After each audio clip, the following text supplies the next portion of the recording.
Halo, selamat datang di video panduan belajar TOEFL dari dasar untuk skill 5 ya. Skill 5 kali ini kita akan bicara tentang inversi.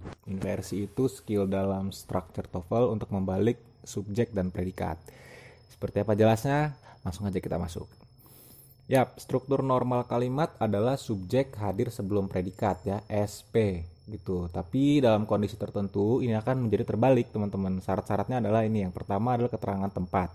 Lalu negatif, perbandingan, pengandaian, dan pertanyaan. Jadi ini nanti saya tandai dengan warna hijau ya dalam soal. Oke, ketika ada ini, kondisi seperti ini, maka nanti struktur kalimatnya akan terbalik menjadi P lalu S gitu ya.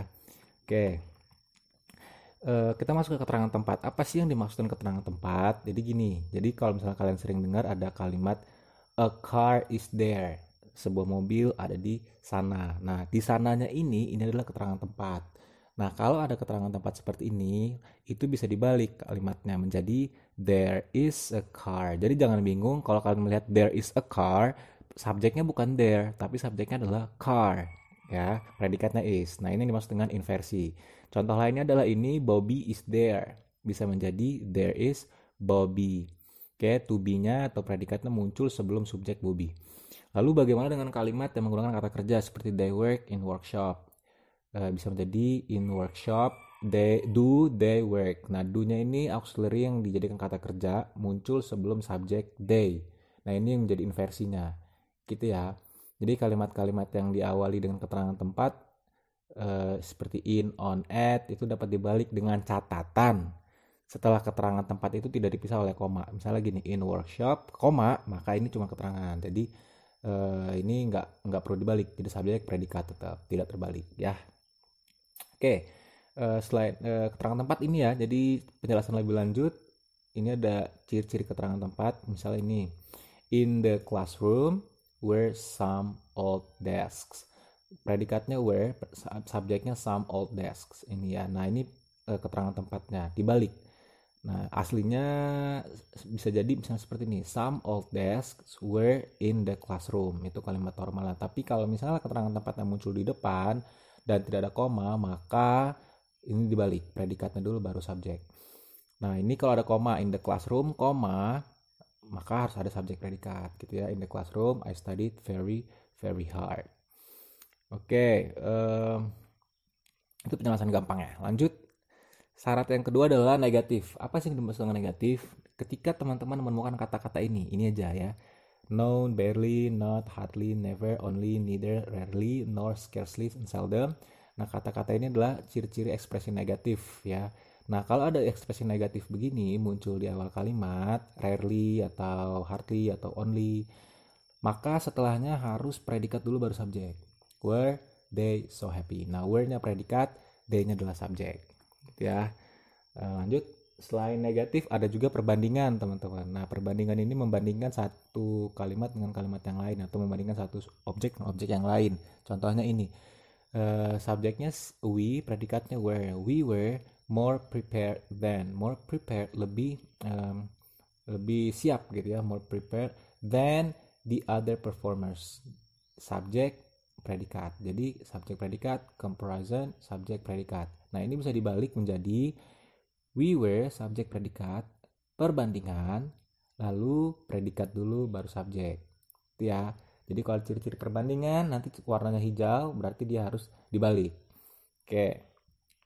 Selain perbandingan ada yang namanya pengandaian ya, conditional sentence. Jadi ciri-cirinya ada had, ada should, ada were. Nih, kalau ada ada had, should, were, maka dia bisa dibalik ya. Nah, pengandaian ini itu biasanya kalimat bentuk if, would, if, could, if, should, if, would, ya gitu ya. Dan seterusnya, jika maka. Nah, kalimat lengkapnya biasanya seperti ini. If she were here, konektor subjek predikat, konektornya if, khusus if, koma, he would have. Oke, nah would-nya ini menjadi pengandaian dengan if ya.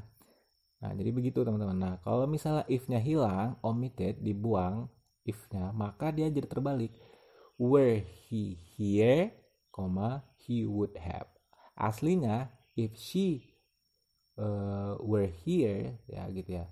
If he were here, he would have. Tapi karena if-nya dibuang menjadi were he here, he would have. Ciri-cirinya tadi nih ada had, should, were nih ya. Were.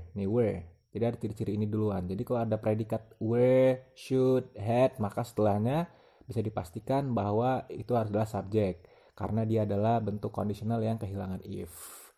Gitu. Lanjut pertanyaan, ini bentuk juga yang bisa membuat kalimat itu terbalik ya. Kalau kalimat lengkap kan yang biasanya SP ya. CSP, I know what they are. Ini bukan kata tanya. Ya kan, saya tahu siapa mereka. I know what they are. Nah, kalau dalam bentuk pertanyaan ada tanda tanya, maka setelah question word harus dibalik. What are they? Ya, dengan catatan ada tanda tanya. Berarti dia adalah kalimat tanya. Kalau kalimat tanya setelah konektor harus predikat baru subjek. Tapi kalau dia nggak ada tanda tanya, maka setelah konektor subjek predikat gitu. Lanjut ke tips sekarang. Kalau teman-teman menemukan soal seperti ini, ada expression tempat there, maka setelahnya bisa dipastikan ini adalah inversi ya. Inversi. Setelah ini blank ada SP lengkap, SP-nya berarti ini nggak berpengaruh, maka di sini saja yang bermasalah, di sini harus cari yang terbalik. Berarti kalau ada there ya, jawabannya adalah yang PS. Kalau jawab SP salah. Lalu jika ketemu expression rarely, ini negatif. Kalau rarely berarti dia harus terbalik. Juga P dan S. Baru P dulu baru S. Lanjut, nah ini kalau misalnya ketemu soal belum apa-apa udah ketemu predikat bentuknya had, were atau would, maka setelahnya harus subjek ya, harus subjek. Berarti PS dia adalah yang kehilangan konektor if pengandaiannya. Jadi harusnya kan SP CSP ya, SP di sini SP CSP. Nah, SP yang di sini sudah lepas, di sini ada CSP. Nah, C-nya itu hilang, maka tinggal SP saja, tapi SP yang tertinggal harus dibalik menjadi PS gitu. Jadi jawabannya S. Oke, lanjut kalau ketemu soal SP lalu blank ada tanda tanya, maka di sini butuh klausa pertanyaan. Klausa pertanyaan adalah konektor predikat dulu baru subjek. Ya, jangan konektor subjek predikat, harus terbalik. Oke, itu dia teman-teman tips and trick dan pembahasan untuk inversi ya. Soal-soalnya akan nanti saya sampaikan, tapi yang jelas teman-teman bisa balik lagi ke sini nih, ciri-ciri ini ya, nanti bisa diulang-ulang videonya. Mudah-mudahan ngerti. Kalau ada pertanyaan nanti kita bahas di forum diskusi. Selamat datang di contoh soal.